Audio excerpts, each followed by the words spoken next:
Cara, a gente tem um problema no mercado, porque o incorporador, ele sempre, a conta, né? A conta clássica, tamanho do terreno vezes o índice, o VGV, e tipo assim, se eu conseguir aumentar o apartamento, mesmo que seja com Logitech, inchar o apartamento, isso é um grande negócio. Você pega apartamentos aqui antigos em Fortaleza, o prédio toda varandada, varanda até, assim, bait de homem, não serve para nada, né?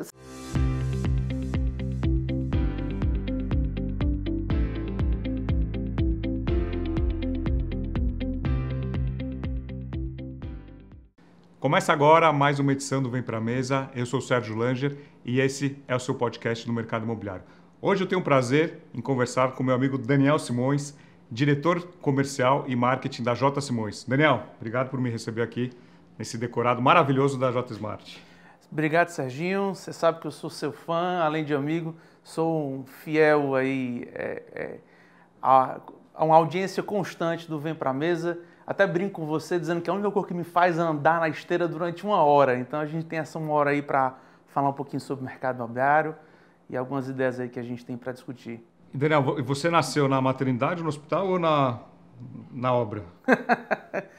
Rapaz, é engraçado essa história, porque eu até fiz engenharia civil, na verdade. Fiz 3 semestres, na verdade, de engenharia civil, depois que eu voltei dos Estados Unidos. Mas eu não me encontrei na engenharia na época e fui fazer economia. Eu sou formado em economia com MBA em finanças na COPEAD, UFRJ, e depois eu fiz um outro MBA na Fundação Dom Cabral.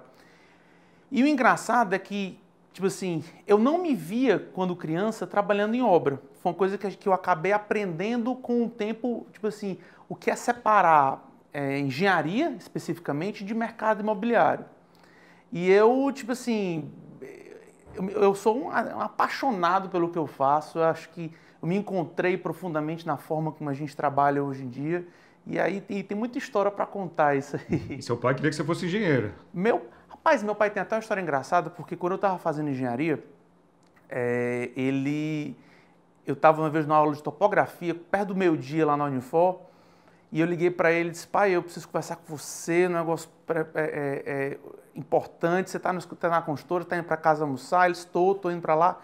Aí ele chegou em casa meio apavorado, aí disse assim, eu disse: pai, não dá engenharia, não é o que eu quero. Aí ele disse: ah, graças a Deus, achei que era outra coisa. Aí ele pegou e disse: rapaz, o que você quer fazer? Eu digo: rapaz, eu penso em fazer economia. Eu gostava muito de ler nessa época. Eu sempre gostei muito de ler, eu leio coisa de 2, 3 livros por mês. E nessa época eu estava lendo alguns livros que me fizeram pensar um pouco fora da caixa da engenharia. Porque para um jovem na faixa de 17, 18 anos, a engenharia é muito aquele negócio de obra, pedreiro, tijolo, concreto. E eu comecei a vislumbrar o fato do empreendedorismo, né? De ser empresário, de ser o autoinvestidor de si próprio e tal. E na época, e aí eu fui para o mercado financeiro, fui cursar economia. Até brinco dizendo que eu fui demitido da J. Simões na época, eu era estagiário, na época a gente estava fazendo obra do Iguatemi. E aí eu saí da J. Simões e fui trabalhar no mercado financeiro.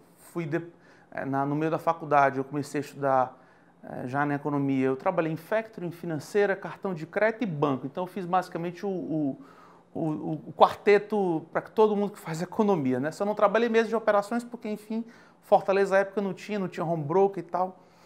E aí passei, depois que me formei, fiz o MBA em finanças, me especializei na área de finanças, então era o que de fato eu queria fazer. E quando eu terminei a faculdade, por coincidência, na época tinha saído um controle financeiro da empresa, meu pai me fez um convite: rapaz, você não quer... Abriu uma vaga aqui. Abriu uma vaga aqui, você não quer ir lá aprender, né? Você não quer ir lá ver o que dá para fazer? Eu disse: rapaz, tá, vamos lá. Nessa época eu tinha acabado a faculdade, não tinha começado o MBA ainda. E nessa época eu fiz um curso que era de a viabilidade econômico-financeira de empreendimentos imobiliários. O nome era esse. E eu fui fazer esse curso e fiquei encantado. Porque, a despeito do que eu achava inicialmente, o mercado imobiliário, né, a incorporação imobiliária, tem muito a pegada financeira, né? Total. Tipo assim, às vezes eu até brinco dizendo que é mais engenharia financeira do que engenharia técnica mesmo, né? Então, por exemplo, quando você cai em campo para entender o que é uma viabilidade, o que é uma alavancagem, o que é uma permuta física, uma permuta financeira, uma exposição de caixa, um ANTI e tal, eu vi isso, cara, isso aqui é finanças, isso aqui dá para... Tem um lugar aqui para mim, né? Consegui unir as minhas duas paixões. E aí, nessa época, tipo assim, eu gostava muito da parte de finanças, né? E vi uma oportunidade de poder vir para dentro. Na época que eu vim para a construtora, acho que 2006, 2007, assim, foi quando a gente começou a parte tipo assim, de organização mesmo, profissional da empresa. A gente implantou RP na época, a gente criou sala técnica, criamos tipo assim, a metodologia de ter um fluxo de caixa programado. Mas você trouxe isso? Trouxe porque como a minha visão era financeira... Na construtora não tinha nada disso ainda? Tinha, mas nada muito formalizado, bem entendeu? Era muito no feeling, era muito na obra, e a gente nunca tinha... Por exemplo, na época a gente nunca tinha feito permuta, a gente nunca tinha feito financiamento bancário, a gente basicamente... Era uma outra época, né? E eu trouxe essa visão mais financeira para a empresa, deu muito certo, foi quando a gente realmente... Você foi ouvido? Teve algum preconceito por ser... Cara, não. Filho? Engraçado, é uma empresa fundada pelo meu pai e eu sempre tive muito aqui dentro, sabe? Então, a gente tem funcionários mais antigos que já me conhecem desde de moleque. E, cara, graças a Deus, não. Na época, eu sempre gostei muito de estudar, né? E aí, o que acontecia? Depois que eu comecei a entender isso, eu comecei a fazer outros cursos, por exemplo, para trazer ideias novas. Então, por exemplo... 2012, 2013, eu fui fazer um curso de real estate em Harvard, que foi fantástico, me deu uma visão genial de como é que é o mercado americano, completamente diferente do nosso. Mais ou menos na mesma época, fui fazer marketing estratégico em Stanford, né? Eu tive uma fase da minha vida, acho que 2008, que eu pensei até fazer MBA fora, mas aí casou de algumas outras coisas, a gente lançou um empreendimento, deu errado. A gente lançou um empreendimento, Serginho, no dia da quebra do Lehman Brothers. Te contei essa história já, né? Conta essa história. Essa história é boa. A gente na época, a gente vinha de uma fase engraçadíssima. A gente tinha feito muito condomínio de alto padrão nas dunas aqui em Fortaleza. Para quem não conhece Fortaleza, as dunas é uma região ali, vamos dizer, tipo uns jardins, né, trazendo um paralelo para São Paulo, onde você tem muita casa. E na época, a gente até fez casa co nesses empreendimentos, 2005, 2006. E foi quando eu comecei a realmente alçar voos maiores e foi quando eu tomei a decisão. Eu disse, pai, vamos aqui fazer um financiamento bancário, vamos aqui fazer uma permuta, vamos trazer um parceiro. Então, numa lapada só, como a gente aqui no Ceará, a gente arranjou um sócio, né? Um investidor, no caso, um permutante e banco. Né? E fomos fazer um empreendimento, na época, financiado pelo Bradesco. E eram 448 apartamentos, um empreendimento chamado 4 Estações na época, eram 4 fases, enfim. Um projeto maior do que costumava ser os outros. Tipo assim, um empreendimento desse proporcional ao que a gente estava fazendo na obra, acho que um empreendimento desse era 6 vezes as obras que a gente tinha. Então era basicamente um empreendimento, era tipo assim, os próximos 4 anos da construtora. E na época, não se tinha a cultura de fazer empreendimento financiado. Para você ter ideia, antes de eu ter entrado, a gente não tinha balanço auditado, nosso balanço era basicamente fiscal, a gente foi atrás de Deloitte, KPMG, auditando balanço. Então, a gente fez essa reestruturação para realmente começar essa nova fase. E aconteceu da gente pegar 2 fases. A gente lançou o empreendimento, acho que foi em 2008, no dia da quebra do Lehman Brothers. Eu lembro que a gente lançou o empreendimento, eu acho que numa quarta-feira. No dia seguinte quebrou, a gente tinha um stand de 400 metros quadrados, 3 decorados. E na época a Miriam Leitão ia para o jornal, para o Bom Dia Ceará, dizendo assim, não compre apartamento, não faça dívida de longo prazo e tal. Então foi um caos, a gente teve que abortar o empreendimento, devolvemos o dinheiro de todo mundo, foi um momento assim super traumático, mas que a gente soube superar. Logo depois, a gente também nunca tinha tido a experiência de fazer, por exemplo, produto econômico, a gente converteu esse empreendimento, que eram de 448 apartamentos, em um projeto de 256, com um ticket menor, conseguimos encaixar no Minha Casa Minha Vida, lançamos e tivemos nossa primeira experiência com o banco.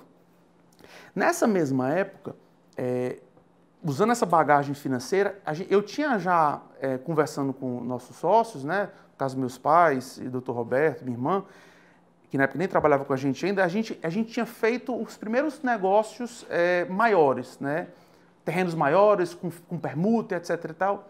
E a gente pegou aquela fase, né, que todo mundo viveu aí de 2010, 2011, 2012, que o mercado deu aquele boom gigantesco, consultoras de fora vindo para cá. A gente chegou a conversar com algumas grandes construtoras de fora para fazer, inclusive, parceria aqui. A gente escolheu realmente trabalhar voo solo. E eu acredito hoje que, sinceramente, tenha foi a melhor decisão. Foi, com certeza. Foi porque a gente sempre teve um tamanho muito controlado. Meu pai, ele é muito conservador. Nós somos muito conservadores nas tomadas de decisão, mas somos muito inovadores nas ideias, né? E nessa época a gente lançou vários empreendimentos. Acho que a gente literalmente teve um crescimento exponencial. A gente saiu de condomínio de casas para 4, 5 empreendimentos de 2 torres, né? E a gente viveu esse momento aí do mercado imobiliário, acho que como todo mundo, né, entre 2010 e 2015, 16, 18, a gente aprendeu pra caramba, né? Sim, com certeza. E falando um pouco nessa questão da inovação, o seu pai sempre te ouviu muito bem, ele achava que você vinha com ideias malucas, ele apostava, ele te incentivava? Rapaz, Serginho, engraçado. Inovação é uma coisa que a gente brinca dizendo que está no DNA da J. Simões, né? Meu pai, por exemplo, é um puta engenheiro, sabe? Ele é um cara assim que... Eu lembro que eu era criança e ele fazia concurso na obra de quem que dava a melhor ideia. Então ele botava pedreiro, carpinteiro e tal. E às vezes surgiam ideias fantásticas, né? Papai sempre gostou, por exemplo, de pesquisar. Na época ele ia muito a Batimate, na época na França, trazia muita inovação. Então ele sempre teve essa cabeça da inovação na parte de engenharia. Já tinha esse viés de olhar para outros mercados. Sempre. É uma coisa que sempre teve presente na J. Simões e é presente até hoje. A gente desenvolveu, por exemplo, tecnologia de fachada ventilada. Você sabe que aqui em Fortaleza, por exemplo, a gente tem uma cultura, diferentemente de São Paulo, Rio e Sudeste, as fachadas aqui, se você não revestir, é produto B, né? E a gente tinha, Fortaleza, um grande problema dessas fachadas revestidas em cerâmica, né? Aquela cerâmica aderida, que com o tempo, né, ressecava a argamassa e caía. A manutenção e etc. E aí uma das coisas que a gente fez, muito mérito dele, foi ter trazido uma tecnologia, que inclusive uma tecnologia alemã, que é a de fachada ventilada. Então, ela cria aquele bolsão térmico entre o porcelanato e a edificação, e a gente consegue reduzir até 3 graus a temperatura interna do apartamento, que no caso de Fortaleza, a gente se conhece aqui, é uma terra quente. Muito. Então imagina a gente conseguir realmente reduzir 3 graus a temperatura interna do apartamento, além de dar um upgrade de especificação, né, saindo da textura, que o pessoal chama de São Paulo, que aqui teoricamente seria cerâmica, a gente está botando porcelanato. Então a gente sempre teve esse viés de inovação muito, muito interessante. Como eu tinha dito antes, em 2012 eu fui fazer um curso de marketing estratégico em Stanford, na Califórnia. E, cara, eu fiquei assim... Com pessoas do mundo inteiro. Pessoas do mundo inteiro. Passei um mês lá e, tipo assim, foi um dos momentos assim, que eu mais aprendi na minha vida. E de segmentos diferentes. Totalmente. Gente de indústria... O cara da Televisa do México, o cara hoje dos Emirados Árabes, tipo assim, gente das cabeças mais diversas do mundo, dos negócios que até hoje não chegou no Brasil. E na época que eu fui fazer esse curso lá, me chamou muita atenção 2 coisas. Primeiro, a cultura de CRM, que nós não tínhamos no Brasil. Basta dizer, Serginho, que a gente começou a fazer automação de marketing em CRM antes de existir RD Station e Surhouse aqui no Brasil. Né? Eu comecei fazendo HubSpot, Action, quando ninguém... Acho que a gente conversou nessa época. A gente começou bem nessa época. Né? A gente começou 2015, nessa época. 16, a gente fazia, por exemplo, chat online com bot, com Snap Engage, muito antes de existir o WhatsApp. Então a gente sempre gostou, eu particularmente sempre gostei muito desse negócio. Aquele negócio, eu comecei a usar Zorro muito antes de sua house existir e etc. Você já entendia que o CRM era algo que deveria ter na construtora? Cara, assim, o modelo de negócio da construção civil, ele é muito pulverizado. Você é ao mesmo tempo banco, você é construtora, você é vendedor, você até constrói. Até brinco dizendo que é tanta coisa que precisa fazer, você financia, você é financiado. Então, é um setor muito, muito multifacetado, né? Tipo assim, são várias especialidades no mesmo negócio. E na época que eu fiz esse curso, eu fiquei muito impressionado, o curso era de marketing estratégico, com alguns cases, por exemplo, da Volvo. Né? A Volvo, por exemplo, trazendo para a nossa realidade, ela tem grandes concorrentes alemães, Mercedes, BMW e etc. Mas a Volvo era o carro mais seguro do mundo, sempre teve essa percepção de mercado. E eu notava que em Fortaleza, na verdade, no mercado imobiliário era muito difícil você criar um oceano azul, né? Você criar um modelo que você realmente tivesse um diferencial, que o preço não fosse tão relevante. Porque vamos ser sinceros, a gente é muito viciado nessa história de preço real metro quadrado, de que um apartamento de 70 metros quadrados vai custar o mesmo metro quadrado, um de 100, um de 37, de um de 500. Então a gente tem esses vícios de mercado que vem de muito tempo. E isso me incomodava muito, principalmente porque já nessa época a gente já começava a ter uma super oferta de produto e a gente já começava promoção, campanha, Black Friday, Outlet, e aí já começava aquele negócio que você tinha o melhor produto, né? E não tinha um grande diferencial. Você tinha que buscar o diferencial. Você tinha que ter diferencial. E mais do que buscar o diferencial, Serginho, você tinha que buscar o diferencial que fosse, primeiro, perceptível para o cliente perceber esse valor naquilo, né? Aquela história de preço que você paga, valor que você recebe, mas ao mesmo tempo não fosse uma coisa que eu dobrasse o preço do metro quadrado. Não vou botar estourava a viabilidade. Estourava a viabilidade, o cliente não vai perceber. Eu vou continuar tendo um produto maravilhoso, mas o cara não vai pagar o dobro do metro quadrado para ir para o meu produto. E aí, cara, a gente teve uma sacada genial na época, que a gente meio que fez um programa na época, tipo assim, unificando todos os nossos diferenciais. Primeiro que a empresa hoje, esse ano, faz 35 anos, a gente tem hoje mais de 130 obras entregues e a gente nunca atrasou um dia. Nunca saiu do Ceará. E nunca saímos do Ceará e nunca atrasamos um dia de obra. Temos hoje quase 900 mil metros quadrados construídos. Então, isso era naquela época, né, de muitos dos novos entrantes, a gente criou o selo juridicamente seguro e entrega segura. Então, a gente garantia a entrega de fato. E o cliente percebia essa segurança. E o cliente percebia, né? A gente sempre foi, por exemplo, defensores de empreendimentos juridicamente perfeitos. Então, fazer patrimônio de afetação, fazer SPE, fazer incorporação, que na época ainda não era uma coisa ainda, falando aí no final dos anos 90. Trazer, né, essa segurança jurídica. Trazer essa segurança jurídica para o cliente, né? E, principalmente, ter uma tecnologia embarcada, que no caso, fachada ventilada e etc. Só que uma coisa que na época que a gente fez, exatamente baseado nesse conceito de Volvo, por exemplo, foi ter criado o primeiro apartamento, e eu digo no primeiro porque é primeiro mesmo, o primeiro apartamento adaptado contra acidentes domésticos do Brasil. Então a gente criou um programa, na época chama-se chama-se até hoje, a gente vai relançar um produto hoje, a gente vai lançar um produto usando esse conceito, chamava Lar Seguro. O que era um Lar Seguro? Eram 10 iniciativas para criar um apartamento mais seguro. Então, o piso antiderrapante nos banheiros, barra de apoio lateral, empreendimentos nivelados sem batente, detectores de fumaça, sistema contra o choque elétrico. Então, assim, a gente podia parecer bobagem, mas na época a gente estava passando aquele momento de todo mundo ter smartphone, de ter tablet e tal, então a gente colocava uma tomada dupla do lado das camas com uma fiação dupla. E isso criou, engraçado, que a gente lançou o Serenitar em 2013, já estava começando a ter problema, e a gente mesmo assim teve um sucesso. O pessoal até brinca na época, tu lembra de jornal? Aquele negócio, aquele papel que a gente recebia em casa, que o cachorro geralmente trazia? Pois é. Tem muita gente que não lembra, né? Eu lembro que a gente fez uma campanha no jornal que eu até brincava. Você sabe, a última vez que eu comprei jornal, papel, eu estava pintando um apartamento, precisava de jornal, e fui na banca e comprei uma pilha de jornal velho para forrar o piso. E ainda tinha um jornal lá? É antigo. Nossa Senhora! Você vê, né? Tu lembra que uma vez eu te mandei uma foto de um lançamento que a gente fez? Acho que eu te mandei isso aí. Se eu não te mandar, eu vou te mandar. A gente fez um lançamento uma vez, eu gastei coisa de 30 mil reais na época, que era uma cinta cobrindo o jornal do dia. A gente botou lá o telefone e tal, isso aqui.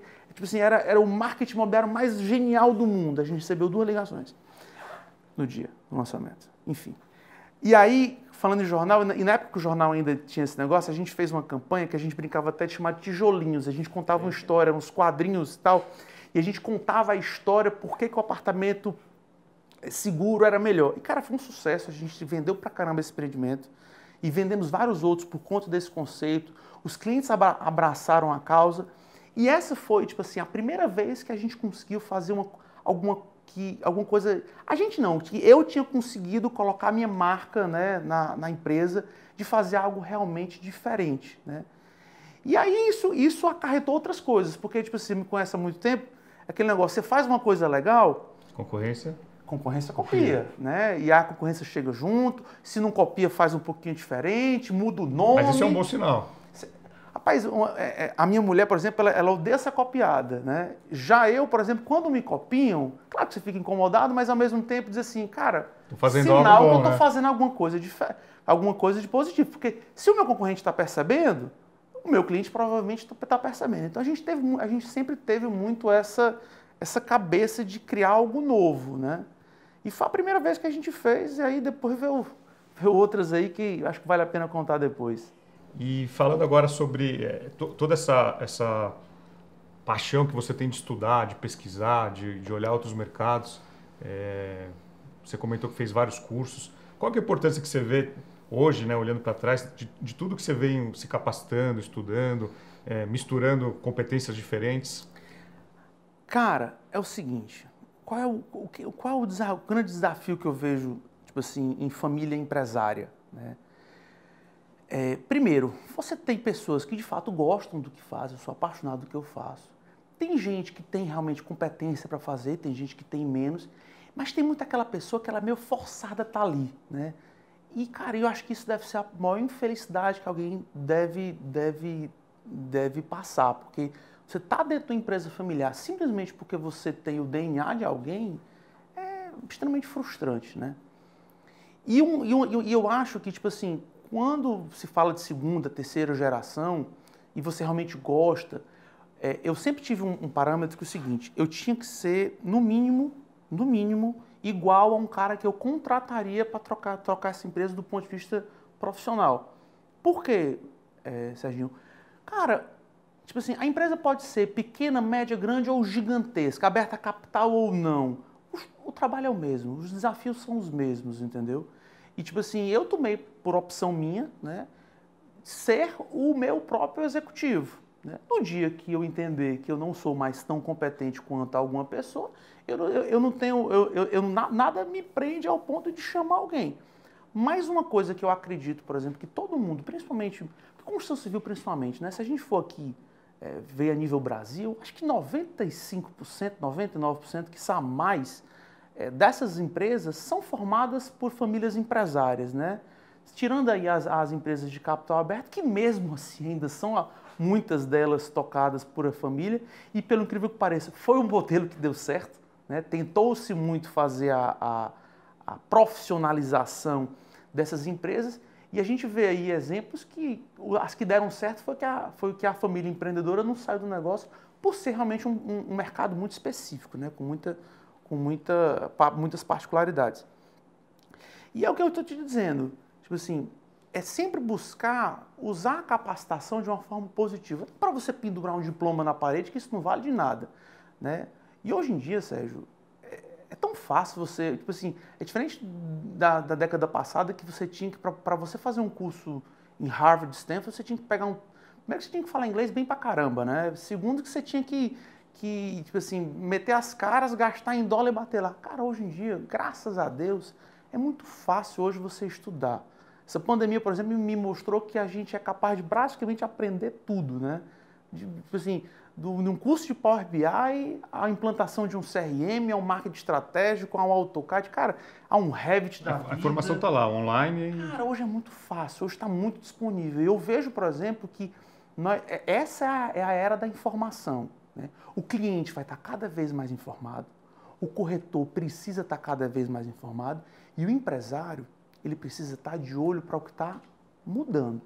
Porque, por exemplo, uma das grandes críticas que eu tenho ao próprio modelo do mercado imobiliário antigo é que se você parar para pensar das mudanças de produto que a gente teve na década de 70, 80 e 90 e o começo dos anos 2000, cara, o que foi que a gente de fato inovou no mercado imobiliário? Vamos ser sinceros. Isso. Né? Quase nada. A gente tem um mercado muito tradicional e muito... Tipo assim, a transformação digital demorou muito para chegar no mercado imobiliário. Na sua opinião, por que você acha que é muito tradicional? É porque sempre funcionou assim e vendia? Cara, eu acho que primeiro e antes de mais nada, as pessoas têm muito medo de errar. E errar nesse nosso mercado é muito caro. Por quê? Se eu estou no varejo e eu lanço um produto errado, em 60 dias eu consigo tirar aquele produto que era vermelho e botar preto e eu vendo. O prejuízo é menor. O prejuízo é menor. Você leva o prejuízo ali e consegue tomar a decisão rápida. No mercado imobiliário, primeiro que um lançamento errado, uma localização errada, com planta errada, com preço errado, é 4 anos para você resolver. Pior, é 4 anos para você tomar um prejuízo para poder se recompor e ver se sobrou alguma coisa para você. A manobra é mais lenta. É um Titanic, né? O varejo, por exemplo, é um jet ski que você consegue ir daqui para lá. Você cai e levanta. Você consegue. A construção civil, cara, é um Titanic. Então, existe muito medo ao erro e eu respeito, né? Eu acho que o medo ele é importante na atividade empresarial, principalmente na construção civil, na incorporação imobiliária, mas a gente não pode, opinião minha, a gente ficar preso a paradigmas de antigamente, né? Uma planta de 700 metros quadrados vai ser sempre desse jeito. Uma planta de tanto vai ser desse jeito. É sala aqui, quarto aqui, banheiro aqui. Cara, eu brinco, na época do lançamento do J Smart, que a gente brincava que a maior inovação do mercado imobiliário dos anos 2000 foi uma varanda gourmet. Cara, isso não é inovação. Você pega um Elon Musk da vida que tirou um motor a propulsão, botou um motor elétrico e o que a gente de fato fez na construção civil que trouxe, né? A gente fala-se muito em impressão 3D, mas muito disso ainda está muito longe da nossa realidade, né? Vai demorar muito. A curva da tecnologia da construção civil, por motivos óbvios, ela é mais demorada. E por ser um produto, e por ser um mercado mais tradicional, formado por pessoas mais tradicionais, por exemplo, é difícil você pegar hoje nas pequenas capitais, nas grandes capitais, tipo assim, que não seja para trabalhar numa grande empresa, você não vê ninguém assim, eu vou abrir uma incorporadora porque é cool. Cara, cool é uma startup, é trabalhar numa empresa de tecnologia e tal. O risco é menor, né? O mercado imobiliário não é legal, vai. O cara vai para um PropTech, o cara vai para um Construtec, mas para frente de obra mesmo, para ir para um stand de venda embaixo do sol quente, rapaz, isso não é glamuroso não, Serginho. Agora falando em produto, né? Em 2018, você esteve em São Paulo comigo, a gente conheceu alguns produtos que você tinha na ideia, um projeto aqui para Fortaleza diferente, né? Um compacto, né? De 35 metros quadrados na época, e estava em mudança o plano diretor de Fortaleza, e você tinha na sua cabeça que você ia fazer um produto diferente. É legal porque você participou dessa história. Participei lá atrás. Essa história é legal porque você falando hoje parece normal, né? Não, eu até brinco, dizendo quando eu conto essa história, o pessoal diz, jornada do herói e tal. Eu digo, mas não é não. É porque, cara, é o que a gente estava passando agora. Meu irmão, o cara tem que ter coragem, às vezes, de arriscar, sabe? Eu acho que às vezes falta isso nas empresas. Como é que foi essa ideia de criar uma linha chamada J Smart, que é uma linha diferente do que vocês faziam até então, um apartamento compacto, para Fortaleza, 35 metros. Eu lembro que eu escutava, o Daniel tá maluco. 35 metros, cearense gosta de espaço, né? É verdade. Cara, essa história é engraçada, ao mesmo tempo interessante, e hoje muito boa de se falar porque deu certo, né? É diferente de eu falar a história lá da Lehman Brothers, que eu tive que abortar um empreendimento de 448 apartamentos. Mas, cara, a história, assim, em resumo, para não tomar tempo, mas a história é legal porque ela começou o seguinte.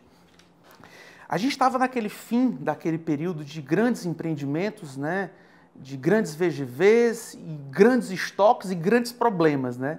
E estava todo mundo meio que, tipo assim, e agora, o que eu faço? Porque o estoque estava altíssimo, né? A gente ainda estava num momento político, econômico muito conturbado. Tá passando brincadeira, não existe céu de brigadeiro no Brasil, então você vai ter que arriscar em algum momento alguma coisa, né? Você tem que errar, meu pai que fala uma coisa, você tem que acertar mais do que você erra, mas que você vai errar, em algum momento você vai errar.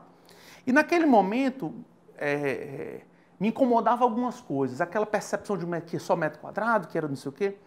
E eu lembro, ainda em 2015, 2016, eu pesquisava muito pela internet e eu via, tanto no Brasil quanto fora, algumas ideias que me chamavam muita atenção. Vou citar aqui uma delas que eu achei que, na verdade, foi assim, o primeiro pinguinho, né? Em 2016, 2017, eu estava pesquisando na internet e vi um projeto daquela Ideias Árvores em São Paulo, que eles tinham, na época, um planejamento que eu achava genial. Pequenos terrenos, extremamente bem localizados e produtos únicos, ou seja, ele teoricamente baixava o risco do empreendimento por não ser empreendimentos de VGVs muito altos, fazia produtos realmente para épocas disruptivas. Eu lembro de uma plantazinha de 50 metros quadrados que eu babava na época aqui. Eu disse, porra, dá para fazer um produtozinho menor e tal, dá para você tentar algo diferente. Só que Fortaleza, na época, foi aquela época que eu fui a São Paulo com você, a gente tinha um grande problema que era a questão do plano diretor. Entre os vários problemas do plano diretor de Fortaleza, Comar, que prefeito não recebe... Não podia fazer.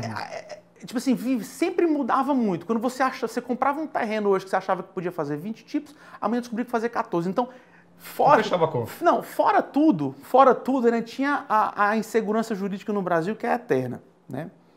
Basta dizer que quando você pode até vender um apartamento e não vender, o cliente chega lá e destratava. Mas esse é outro assunto.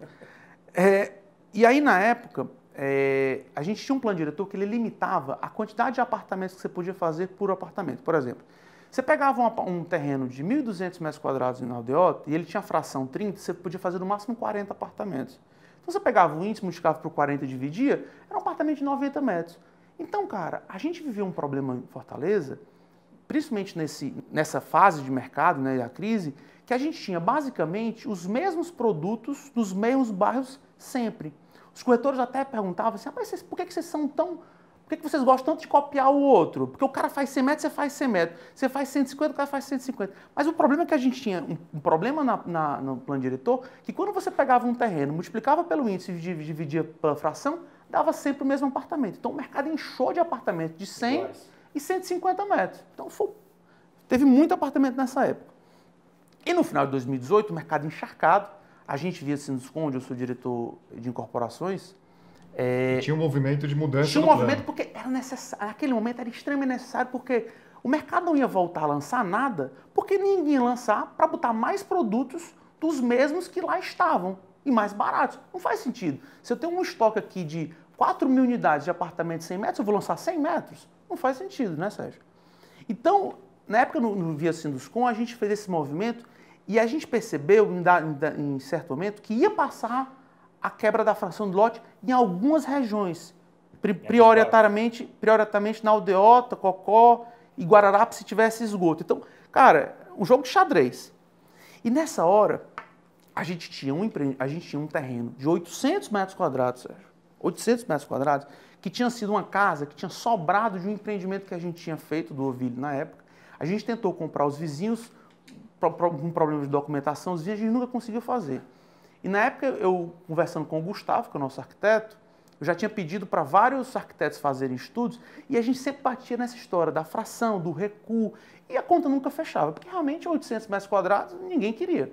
Mas eu tinha esse terreno e aquele negócio, a oportunidade de você dar um pulo da esperança e tentar fazer algo diferente. E a gente fez. A gente aprovou, na época, a lei que a gente achou que ia passar, passou. A gente aprovou um projeto, no caso o primeiro J-Smart Vicente Leite, que era um apartamento de 37 até 46 metros quadrados, e a gente começou a trabalhar a venda dele, né? Quando saiu o Rio, a gente vendeu. E vendeu muito bem. Mas aí, antes de vender, o que você escutou do mercado? Tu era doido. Eu era doido. E o que era mais impressionante, ao mesmo tempo que todo mundo dizia que eu era doido, que 37 metros quadrados para Fortaleza era muito pequeno, o mesmo cara que me chamava de doido me vendia um terreno. Não, me vendia um terreno. Porque nessa época, aí o negócio, se eu sou doido, bota doido ao quadrado. Porque ao mesmo tempo que me chamava de doido, eu comprei. Cara, a gente comprou 10 terrenos nessa história. 10 terrenozinhos pequenos, entre 800, porque realmente era um que a gente já tinha, mas a gente comprou terrenos entre 1.200 a 1.700 metros quadrados, basicamente na Aldeota, Guararapes, estudamos Cocó. Foi onde a gente... lembrando agora que eu tinha falado do Fábio, onde a gente contratou, na época, a Brain para poder fazer um estudo de mercado. Porque aquele negócio, você pode até querer inovar, mas você não pode querer inovar se o número está dizendo para você... Se o número está mandando você ir para a direita, você não vai fazer uma curva à esquerda, né? Você tinha um feeling, mas você precisava de uma certeza. A gente tinha um feeling, mas era muito importante a gente fazer pesquisas e tal. E a gente fez várias pesquisas. A gente testou várias localizações e tal, e a gente começou... E engraçado que na época a gente fez a engenharia reversa. Geralmente, o que você faz a pesquisa? Você compra o terreno e manda para a pesquisa dizer o que cabe ali, né? Sim. O que a gente fez? Não, eu vou pegar o bairro, eu vou dizer aquela região e vou estudar as regiões antes e depois que a pesquisa disser que aquela região é boa, eu vou comprar o terreno. Então, a gente mapeou Fortaleza inteiro. Eu até brinco dizendo que, desde quando o corretor me chega me oferecendo um terreno na região tal, eu disse, não, cara, aqui não. Mas, Daniel, é maravilhoso. Tal. Cara, não tem os dados técnicos para poder fazer. E se o que é isso? Eu digo, eu não vou te dizer também, né? Eu vou dar a receita. Mas, tipo assim, o que era basicamente a receita do bolo? Né? Abrindo aqui. Eram terrenos pequenos, relativamente baratos, porque teve a oportunidade de você comprar terreno mais barato, que hoje eu não consigo mais comprar. Em áreas mais nobres. Porra, Show, Meireles, Aldeota, Cocó, Guararapes. E quem não conhece Fortaleza é o metro quadrado mais caro. É o metro quadrado mais caro. Hoje a gente vende a R$10.000 metro quadrado para cima, né? Falando de números de 2021. Em outros bairros mais afastados. Bem mais baixos, né? E as metragens... Mas um produto desse não funcionaria num bairro mais afastado. Cara, depende. Hoje, há 4 anos talvez não. Local. Há 4 anos com certeza. Hoje talvez, pela marca que a gente fez, né? Talvez. E pelo conceito ter sido entendido, né? Porque o conceito ele é muito abrangente, depois a gente falar um pouquinho mais sobre isso.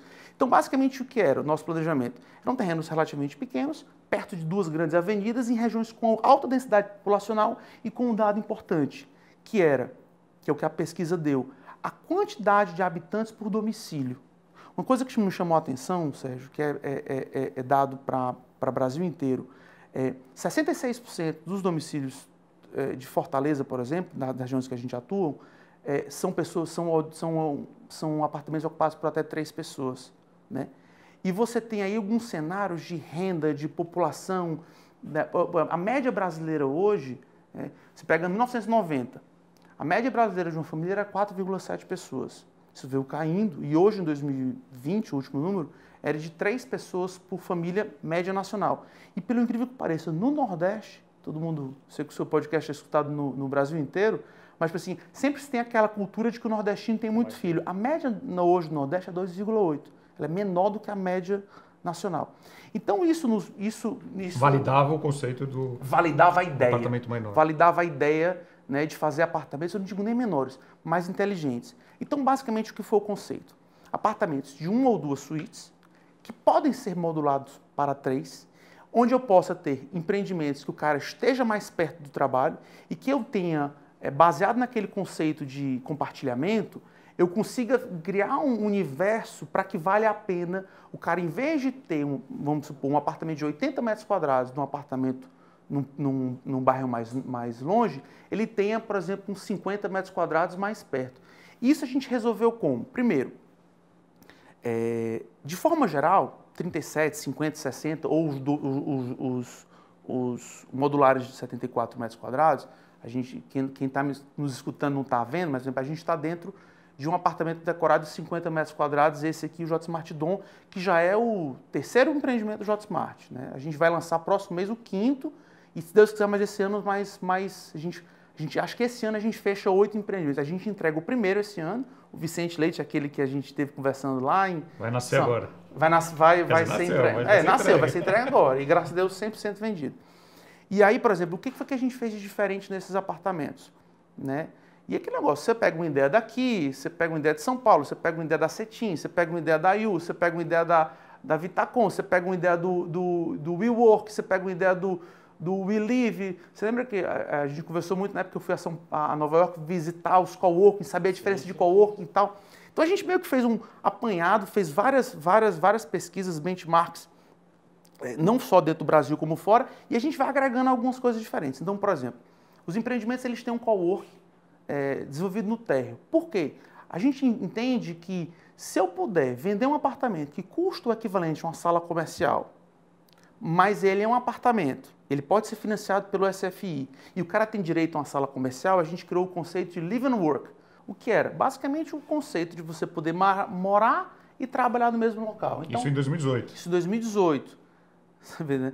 E aí o que a gente criou? Que hoje parece ser normal, né? Tem tanta história sobre isso.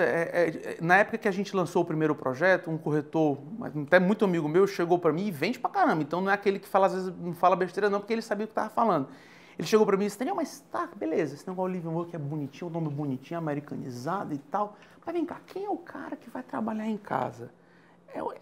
Quem? É o designer? É o arquiteto? É o advogado? Aí eu disse, cara... Qual é o perfil, né? Qual o perfil?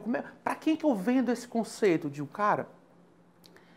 Do jeito que a tecnologia está dando, que o meu escritório hoje é o meu celular, você tem tecnologia em nuvem, banco de dados, etc. e tal, você de fato não vai precisar de mais de uma mesa fixa para trabalhar. Eu não vou dizer que você vai passar o dia inteiro no coworking. Mas, cara, imagina o dia que o modelo possa ser híbrido. Que você vai trabalhar um dia no escritório, que você vai trabalhar no coworking do outro dia. O cara assim, rapaz, isso não existe não. Cara, depois da pandemia você voltou a falar com esse corretor? Voltei. Toda vez eu brinco com ele. Eu digo, ei, tu lembra aquela história? Tu sabe outra história engraçada? Na época, a gente falando sobre a IoT, né, a internet das coisas, como isso ia mudar o meio de vida, porque, por exemplo, você não precisa, na época, 2018, você dizia assim, cara, você não precisa hoje ter um armário para guardar mantimentos, porque amanhã, né, a tua geladeira, ela vai ter um tabletzinho aqui na porta, vai dizer que vai ter acabado o ovo, vai comprar ovo e vai chegar com alguém para te entregando. O cara olha, você tá ficando doido, rapaz. Isso não existe, não. Ele calou a boca, no dia seguinte fundou-se o iFood e o Rappi. Então, Sérgio, as mudanças que a tecnologia estão criando para o meio de vida e seus reflexos no mercado imobiliário estão sendo muito rápidos. A pandemia... Então, a importância de ficar atento a tudo. A pandemia, ela antecipou 20 anos ou 10 anos do que o mercado imobiliário ia ser. E, cara, eu brinco muito dizendo o seguinte... Nem todo mundo estava preparado. Ninguém estava preparado. A maioria não estava preparada. A maioria não estava preparada. Uma brincadeira, um negócio que eu disse é o seguinte, o mercado imobiliário hoje, principalmente para quem está sentado onde eu estou sentado, que é desenvolvendo o produto, sentando com o arquiteto, comprando terreno, conversando com o corretor, conversando com a engenharia, assim, a gente literalmente tem que ter uma, abre aspas, bola de cristal. Porque eu preciso comprar um terreno hoje que eu vou lançar daqui a 1 ano e meio, eu vou entregar daqui a 6 e o cara vai culpar. Ou seja, eu estou literalmente tendo que antecipar o futuro para ter o produto mais adequado para daqui a 6 anos alguém morar. Então, às vezes, isso é muito doido. E, de novo, as pessoas às vezes têm muito medo de errar. Né? Então, vai naquele arroz com feijão. Vai naquele arroz com feijão. Como a gente pegou vários empreendimentos menores, a gente foi fazendo, por exemplo, uma curva de aprendizado. A gente até brinca, por exemplo. O primeiro, o JSmart, não tem coworking. Até porque não cabia 800 metros quadrados. Mas, por exemplo, do segundo, que a gente lançou o coworking, a gente aprendeu. Por exemplo, outra coisa interessante. Como esses empreendimentos eram pequenos, eles tinham, por sua natureza, uma quantidade menor de unidades. Na época que a gente foi a São Paulo visitar, a gente via produtos de 200, 300, 400 unidades no apartamento. Aqui a gente está falando, o menor tem 66, o maior tem 120. Então a gente tem, por ser terrenos menores, a gente tem unidades menores dentro do apartamento. Então a gente começou a procurar parceiros para poder ser eficientes também na gestão do condomínio. A gente achou a Keeper na época, vou mandar um abraço para o Odirley, que inclusive um cara que vale a pena você fazer depois um Vem Pra Mesa, que é um cara fantástico, ele é mais empolgado do que eu. E aí, por exemplo, a gente começou a fazer parcerias com startups para poder trazer tecnologia embarcada de fato para o apartamento. Então, por exemplo, a Via Keeper, a gente criou o conceito de portaria inteligente via aplicativo. Então, eu moro no JSmart, eu vou te mandar um QR Code, você chega na portaria, acessa a portaria, o acesso das áreas comuns também. A gente criou, por exemplo, o primeiro empreendimento a ser projetado com aqueles honest markets, aqueles mercadinhos de entregas. Não só para receber entregas, mas um mercadinho dentro do fazer, prédio. Para consumir alguma coisa. Consumo, um gelo, uma cerveja, um feijão. O primeiro projeto, né? Tipo uma lojinha de conveniência, né? Você vê como as coisas mudam. No JSmart José Vilar, que foi o segundo empreendimento, a gente desenvolveu uma loja, a gente botou uma loja lá. 6 meses depois veio o Honest Market, que talvez não precisaria tanto dessa loja que a gente pensou lá no passado. Mas perceba que a gente já estava prevendo a necessidade de um mercado de conveniência dentro do prédio antes desse mercado de Honest Market existir. Então é o que eu estou dizendo, a gente precisa estar de olho com o que está mudando. E, cara, está mudando muito rápido. Se a gente acha que o mercado imobiliário ele demora muito, quando você pisca o olho, a demanda do cliente mudou. Quem é que poderia imaginar hoje que você não faria mais supermercado? Quando eu falei em 2018 que a geladeira ia identificar que tinha acabado o ovo e ia comprar para você, só mudou a forma. A diferença é que você vai lá com o celular e faz a sua coisa. Eu digo por mim, faz tempo que eu não vou no supermercado. Se for para o supermercado para comprar uma coisa específica, eu vou passear mesmo. Mas o basicão, cara, bota no Rappi, bota no iFood e passa o cartão de crédito e vamos ser felizes, porque ninguém tem tempo a perder. Né? Então, dentro desse conceito de Hotmart, a gente foi criando conceitos que realmente poderiam fazer o que eu disse lá no passado, ter um oceano azul. Por exemplo, por consequência, as pessoas iam achar, de fato, um apartamento de 37, 50 metros quadrados pequeno. A nossa média aqui de um compacto é 65, 70 metros. Mas a gente descobriu formas de conseguir, você até estava comigo nesse dia, que eu tive uma ideia contigo e disse assim, cara, descobri uma forma de conseguir fazer o apartamento mais eficiente. Que nada mais é do que usando uma arquitetura, né, mais disruptiva, quebrando paradigmas, para poder fazer algo mais pensando no cliente. Cara, a gente tem um problema no mercado, porque o incorporador, ele sempre, a conta, né, a conta clássica, tamanho do terreno vezes o índice, o VGV, e tipo assim, se eu conseguir aumentar o apartamento, mesmo que seja com Logitech, inchar o apartamento, isso é um grande negócio. Você pega apartamentos aqui antigos em Fortaleza, o prédio toda varandada, varanda até, bait de homem, não serve para nada, né? Você enche o apartamento de penduricários que na prática o cara não usa para nada. Isso me incomodava muito. E aí nessa época, por exemplo, a gente começou a desenvolver uma planta, que é exatamente essa planta que a gente está hoje aqui, que quem está nos vendo, a gente tem, por exemplo, sala e cozinha integrada no meio do apartamento, as suítes nas laterais, esse banheiro aqui, por exemplo, é um banheiro reversível para o apartamento. E sem corredor. Sem corredor. Eu consigo, por exemplo, fazer dois quartos de 9 metros quadrados, enquanto se esse quarto, por exemplo, tivesse no locado, como é que seria uma planta tradicional? Essa sala seria lá, esse quarto seria aqui e esse quarto seria aqui. Só que a gente teria um corredor passando aqui atrás, que esse quarto, que tem hoje 9 metros quadrados, tem 6, 7. Eu tenho concorrentes aqui de apartamento de 60 metros quadrados, que o segundo quarto tem 6 metros. Eu tenho um apartamento de 50 metros quadrados com 2 de 9, né? E ainda mais um reversível. É aquela sensação quando você entra no apartamento e fala, pô, parece maior. Pô, né? Parece maior. E de fato é maior. Não é só porque ele é maior, é porque ele é mais bem aproveitado. Outra coisa, uma coisa que todo mundo tem em apartamento e nunca ninguém percebeu, é até jogar contra. Eu até brinco dizendo que às vezes é fazer um gol contra, mas é pensar no cliente. Por exemplo, Fortaleza é uma cidade quente e você, claro que normalmente vai usar ar-condicionado. E a maioria das máquinas de ar-condicionado ficam aonde? Na varanda. Aí você pega um apartamento que já é compacto, leia-se de 37, 50 metros quadrados, e mete a laje técnica na varanda. Tem vários aqui assim, inclusive compactos. Não só em Fortaleza, como em São Paulo. Sim. Então você acaba pegando um apartamento que você já seria pequeno e vai perder mais 4 metros quadrados. Aí nessa hora, cara, o de 37 já não é mais 37, é 35, é 33, né? E aí você vai perdendo eficiência. O nosso conceito, que a gente chama de eficiência de tempo, dinheiro e espaço. Como é que eu consigo ser eficiente em espaço? Primeiro, não obrigatoriamente você precisa de uma lavanderia no apartamento. Então usar, por exemplo, uma lavanderia compartilhada dentro do prédio. Não necessariamente você precisa do escritório, usar o coworking.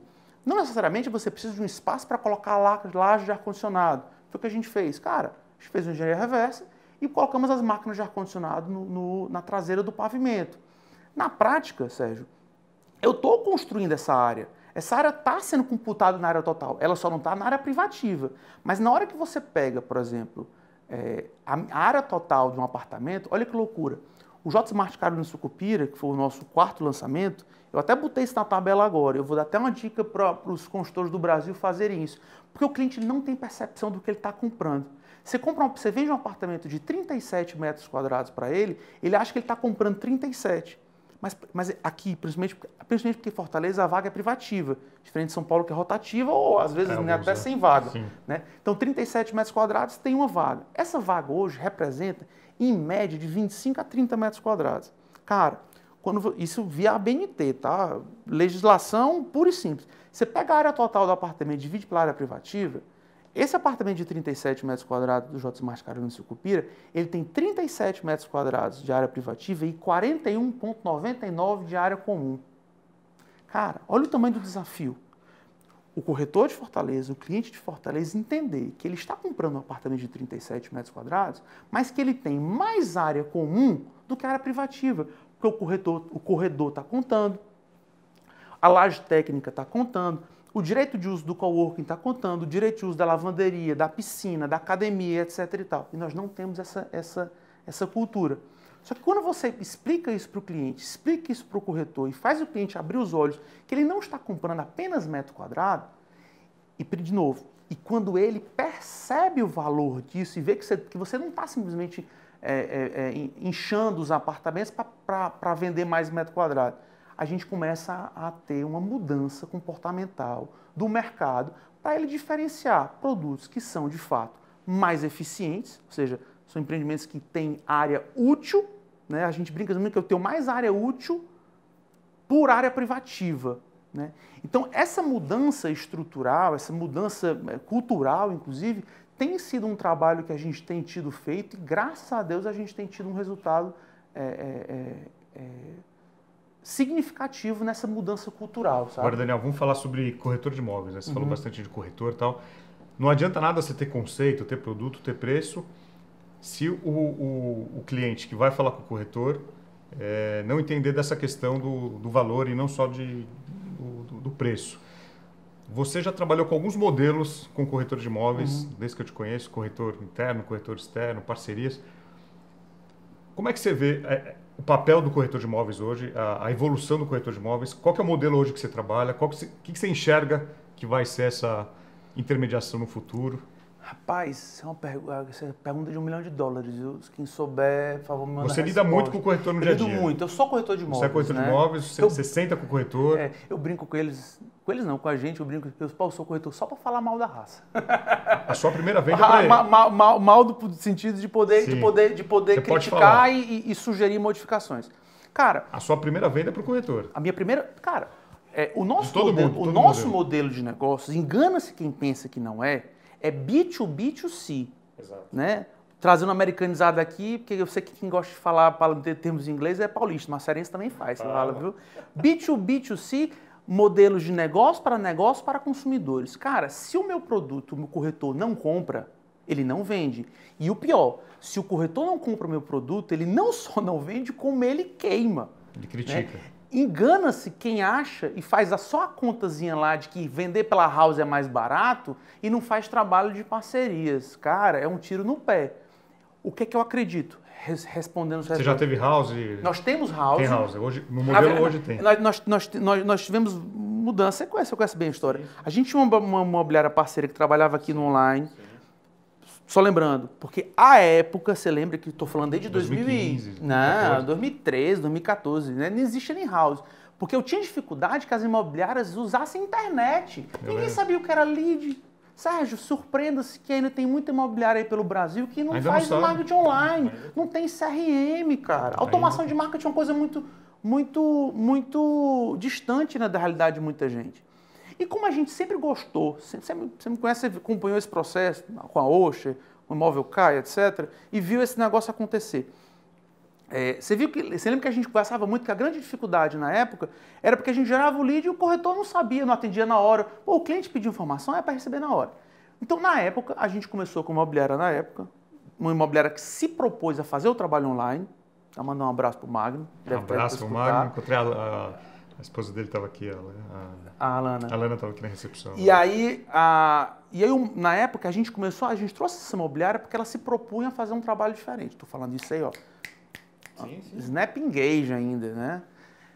E aí, cara, a gente começou esse modelo, vamos dizer assim, híbrido, né? Não era uma house ainda, era uma imobiliária dentro, mas ainda aquele negócio, testando, acertando e errando, e reaprendendo, e construindo e reconstruindo, né? Porque não existe receita de bolo.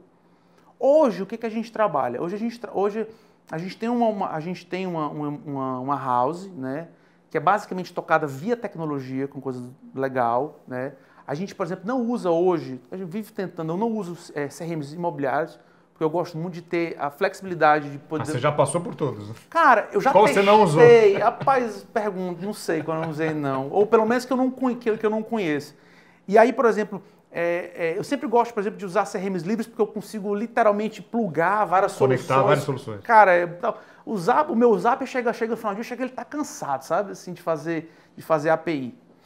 Ele não sabe API, integração entre sistemas. E aí, cara, a gente tem esse modelo hoje de house, né? Eu brinco muito dizendo que não é nem que ele seja um negócio específico, mas... O que eu percebo hoje? Eu tenho uma venda com mais qualidade com a house, principalmente o Hotmart falando, porque eu consigo controlar a experiência do usuário. Mas é um sonho para mim que eu consiga dar a mesma experiência do usuário, né? Customer experience, né? Do cara que entra no meu lead e o que sabe tudo do produto com o mercado externo.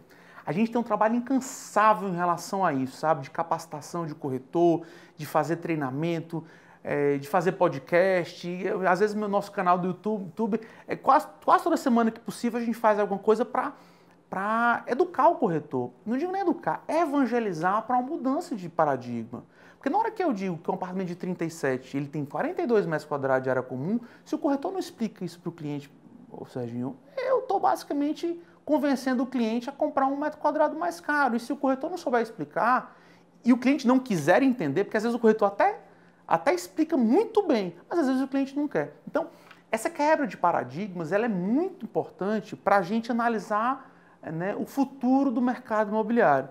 Se você me perguntar hoje como é que eu acho que vai ser, eu acho que nós vamos ter... Já projeta daqui a 5, 10 anos.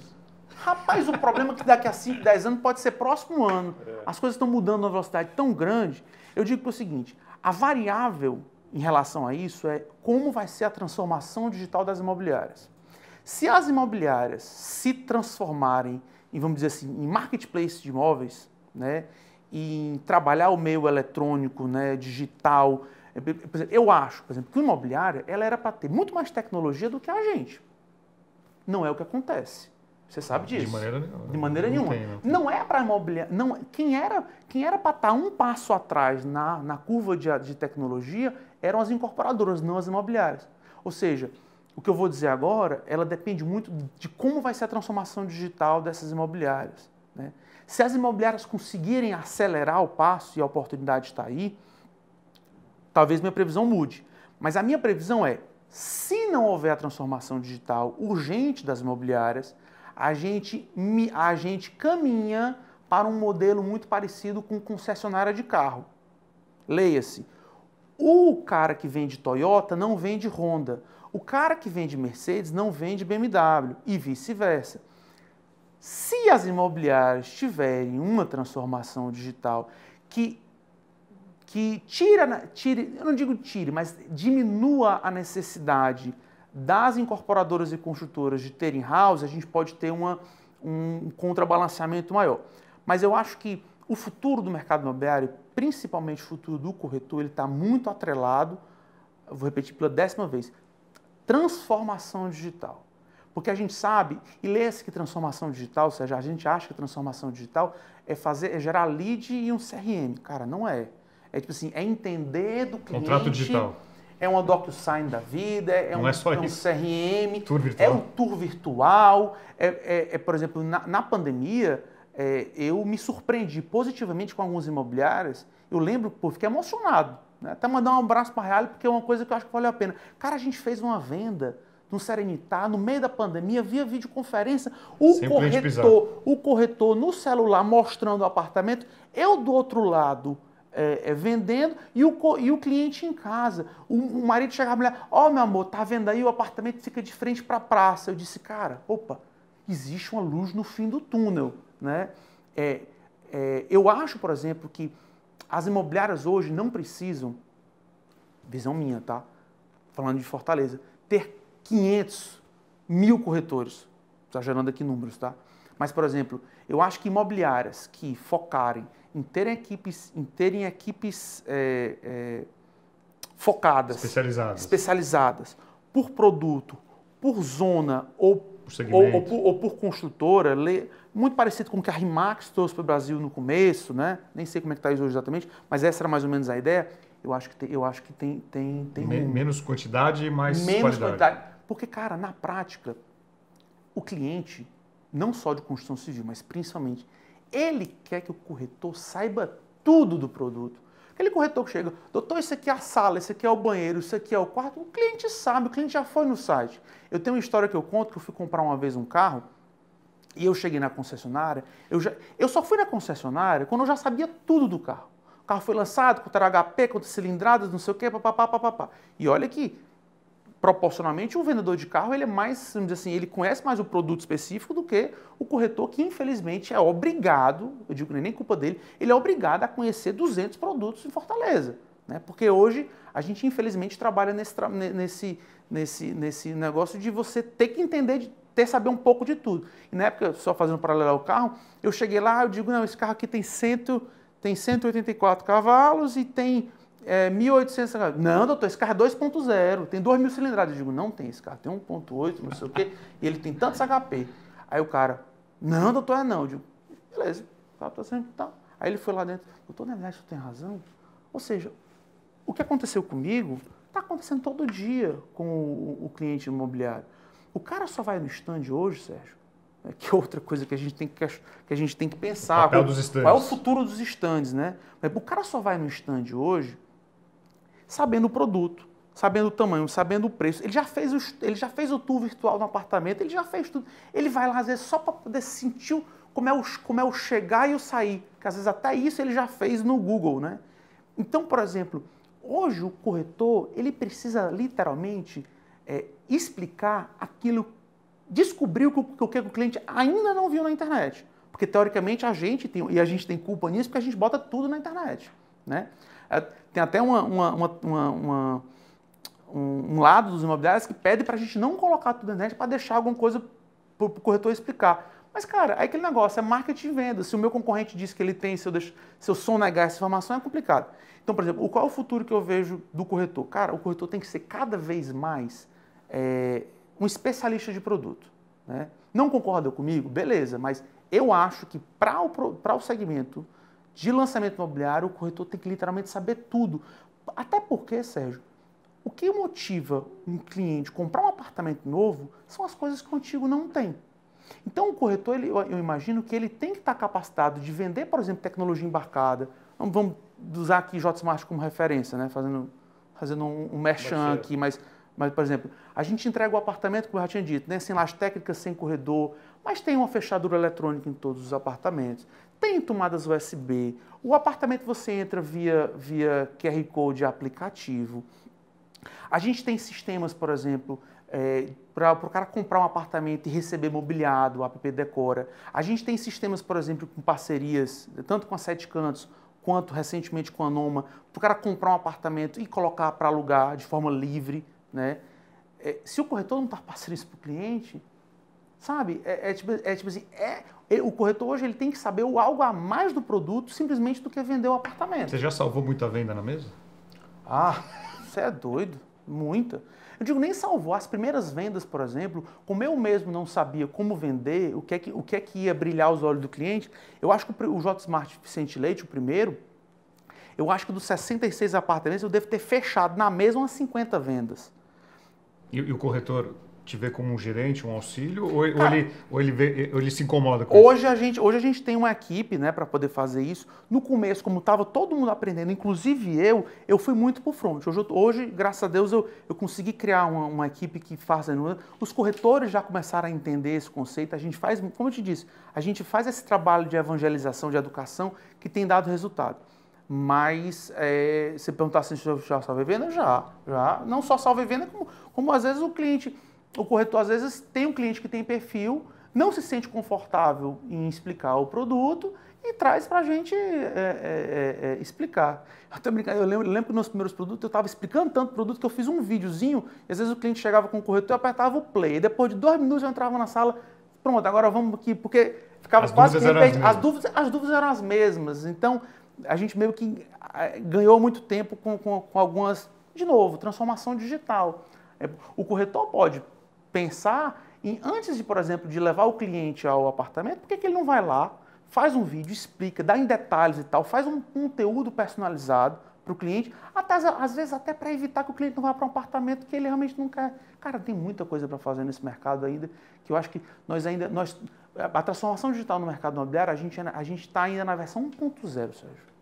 E agora falando do outro público que você traz para o produto da JSmart, que são os investidores.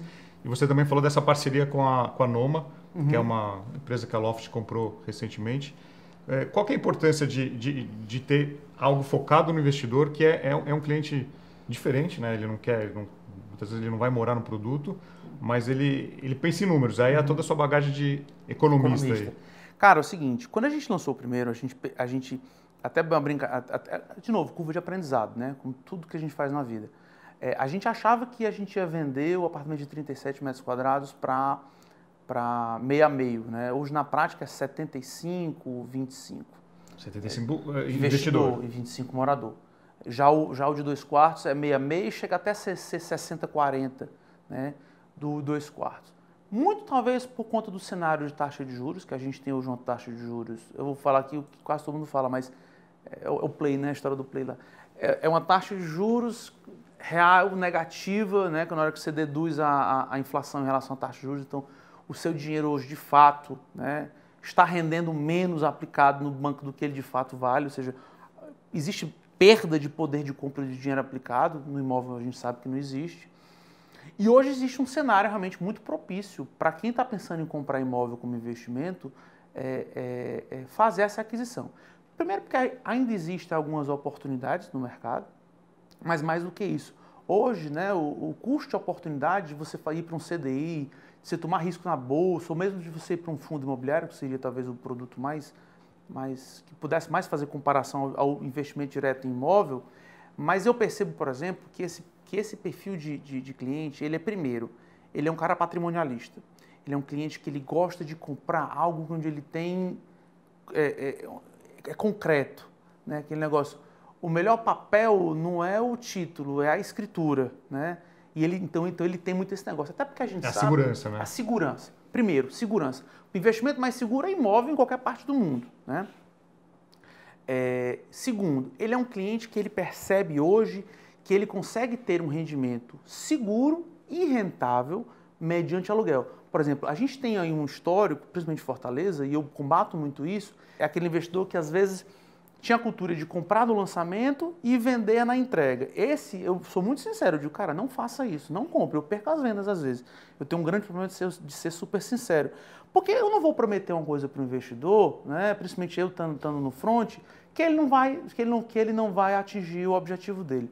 Eu acho que imóvel, né, como toda parte do mundo, ele tem que ser pensado como investimento de longo prazo. Você comprar um apartamento bem comprado, mobiliar ele, alugar para de novo, fazer um investimento baseado naquilo que você de fato tem um cliente. Eu vou comprar uma sala comercial para botar o cara, sabe, não tem tantos argumentos. A galera de São Paulo vai me bater, mas a verdade é essa, com o crescimento do coworking, etc., o modelo híbrido de negócio e tal. Quando você vai para, por exemplo, que hoje, como a gente tinha dito, 66% das famílias são ocupadas apartamentos são ocupados por até 3 pessoas. As pessoas hoje querem proximidade com o seu trabalho, querem morar e trabalhar, etc., no mesmo lugar. Você abre uma gama gigante de gente que pode alugar um apartamento de 37, 50, 60 metros quadrados. Então, o nosso projeto é focado nisso.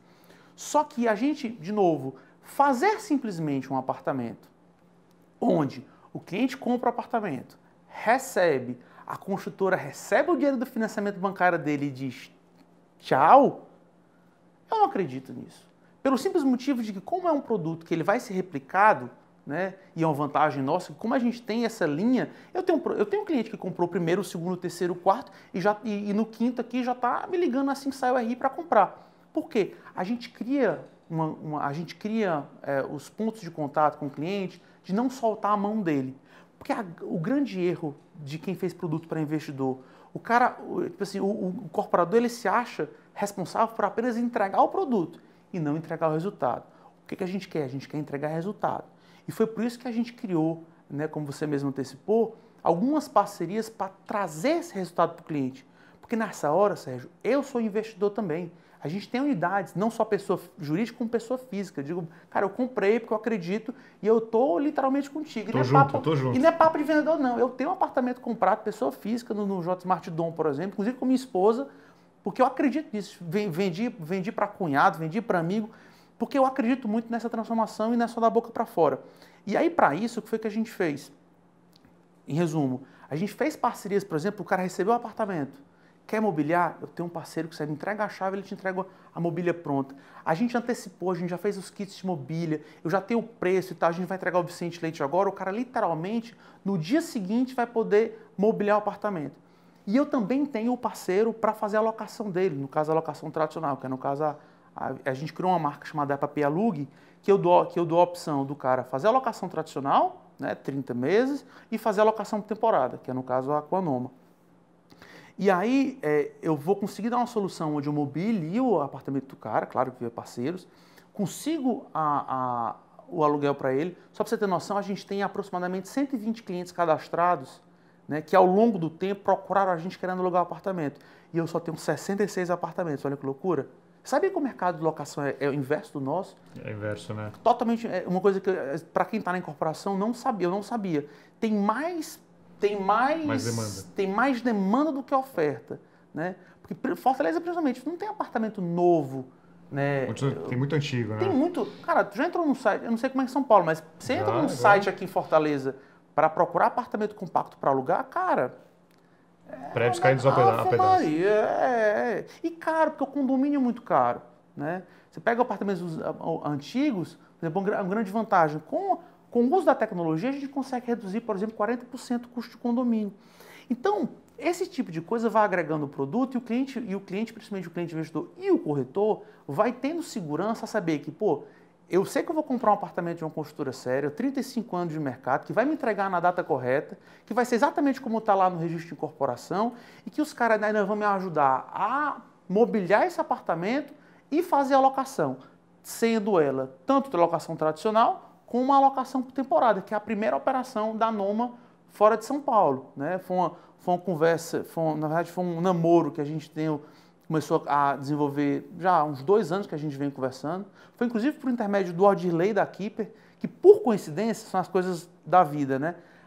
Quando a gente implantou o sistema da Keeper de portaria eletrônica, muita gente chegou assim, Daniel, você vai fazer apartamento com portaria eletrônica, cara, isso não dá certo. Eu digo, cara, foi o que viabilizou. Porque se eu não tivesse pensado isso lá atrás, eu não teria como conseguir fazer um custo de operação do prédio tão baixo e poder plugar, por exemplo, a Noma tão mais fácil do que eu consigo hoje. Então, basicamente, a gente, sem querendo, fazer igual o Chaves, a gente fez tudo que é necessário para poder fazer a locação por temporada. E outra grande vantagem, e se não der certo? Porque eu escuto muito isso. Produto de investidor, aquele negócio, o cara compra um apartamento compacto, o cara o fechador literal falando com você, tá vendo? Comigo? Às vezes o cara compra um apartamento compacto que ele tem um foco único exclusivamente, por exemplo, no turista ou no turismo de negócios. Me duvido, vem uma crise. Turismo de negócio. Será que as pessoas vão tanto a São Paulo quanto iam antes? Não. Eu vou dizer por mim, eu não vou. Eu fiz várias negociações em São Paulo, inclusive com o nome e com outros parceiros, que eu nunca fui na cidade dos caras. Até então você iria? Até então eu pegava um avião, ia num dia, voltava no outro, ficava num hotel e tal, né? Nem para visitar apartamento hoje você precisa sair de casa, então o que vai acontecer? Então, o que a gente imagina? Eu imagino um modelo, Sérgio, livre, onde o cliente ele tenha, de fato, a liberdade para escolher. Eu quero comprar um apartamento de 2 quartos para eu morar?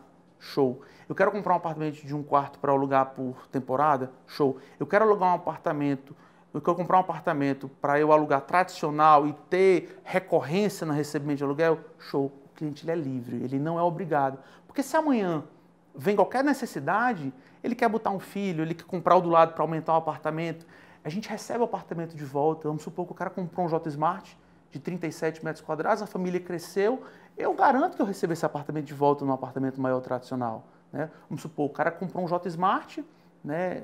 Só para deixar claro, comprou e quitou, né? Botou no nome dele, não porque os caras ficavam fazendo flipagem no meio da obra, mas o cara comprou, morou no apartamento, amanhã a família cresceu e o cara precisa de um apartamento de 3 quartos. Eu tenho uma solução para ele, eu recebo o apartamento dele com parte de pagamento e ele compra um apartamento novo. Então a gente criou um cenário, né, um ecossistema onde a gente gera muita segurança para o cliente, né, e rentabilidade.